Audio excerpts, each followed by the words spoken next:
Councilmember Giarrusso would like to hear the public comments. Mr. Marcella? Thank you, Joe. I appreciate that. Yeah.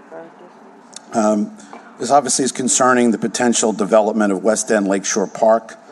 So West End Lakeshore Park, to my knowledge, was created by Act 209 in 1906 by the state of Louisiana to be used as a public park and amusement park, and that the FLUM, the Future Land Use Master Plan of New Orleans, until 2015, actually indicated that it was a park. And at that point, and numerous photos show it green, at that point it became mixed use.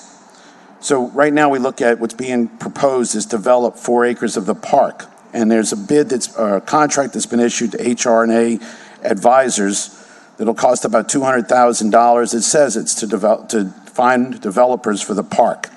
And I think here we may be in our 4th study, because they talk about having a study as well, where we know the first 3 have come back saying the area is saturated. And I've supplied you guys with many of these documents and to go back to the history of it. We've surveyed the residents, 166 responded. Roughly 95% want to save the 29 heritage oak trees. 80 to 95% want the park used for recreation because we lost Mickey Retief Play Spot. So when we look at that, I would hope that this group, HR&A, didn't even know that they have to, about saving the heritage oak trees, and I doubt they'd be interested in a 2-acre potential development. So I hope as you consider moving forward here, it actually would make 4 multifamily housing units non-conforming because it's been a heavy residential area. And in fact, it came out the safest neighborhood in New Orleans just a few months ago out of 19 in a study. So it serves the high-rise condos that don't have yards. It serves the boathouse people. It serves the apartment people to keep it a park. There's a pelican habitat there. We've lost 21 out of 30, and it would be great to keep developing it. Thank you for your time, and thank you for letting me speak, Joe. Thank you. You're welcome. I'm going to respond. That doesn't mean you get to. Your time is done. Your time is done. Sure. Your time is done. Yes, Okay. Thank you. So, Mr. Marcella, I literally spoke a little while ago about factual materials that have been omitted from that discussion. I've now coined my own term for it, FAMO, factually accurate material omissions. This West End property has been used commercially since Katrina.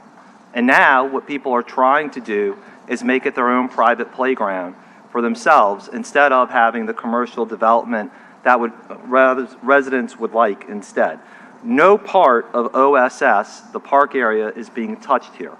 Only the part that is being touched is the specific piece the opponents have complained about having housing. Now, everyone here knows I have not always agreed with CPC or HDLC on a number of issues. We just had one a few moments ago. But here, city planning said that we were right after conducting my own MPP that housing should be limited in this area. And so the new argument is that this area, instead of to be housing, is going to be for casinos and bars and video poker.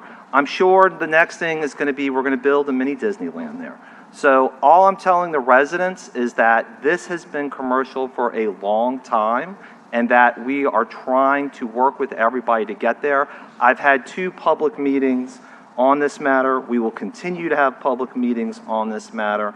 And the notion that, that people are being deprived of housing is not supported by city planning or by the commissioners who tend to routinely vote in favor of it. So thank you.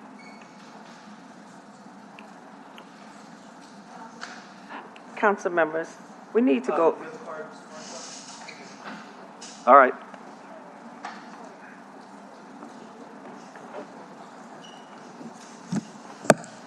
So obviously there's a bear trap, but I'll stick my toe in it instead of my neck. I haven't done an NPP, and I don't know the residents out there, and I certainly don't represent them, and they have not elected me. So everything I say here is sort of Michael Burnside-centric, so I suppose it makes me a reply guy after all.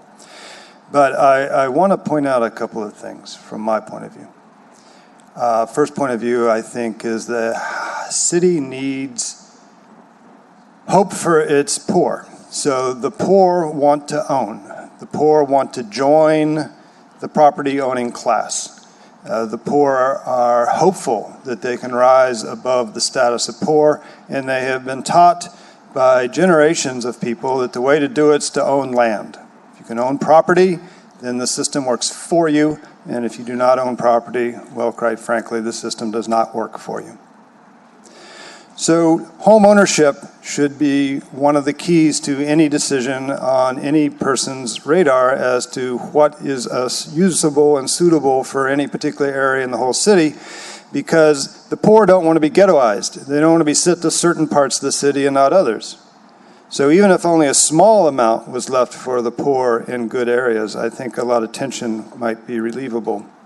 So for me personally, when it says dwelling above ground floor is going to be denied in a S-LM Lake Area Merino District, for me that is the rooms and the apartments and the residential areas above bars, the areas above restaurants, the areas that would be a second floor or a third floor or a fourth floor are no longer available in a good part of town. And I don't believe single-story buildings should be built anyway inside of a federal levy district that costs $14 billion. Everything should be at least 2 stories, and the second story should be residential. We need more elevators, and we need fewer interstates. We need people who are here 24/7 and don't come visit for 8 hours and then leave. Thank you, Mr. Burnside. Council members, we need to go back to page 41, and we need to reconsider the deferral for zoning docket 6923. So could I please get a vote to reconsider the deferral?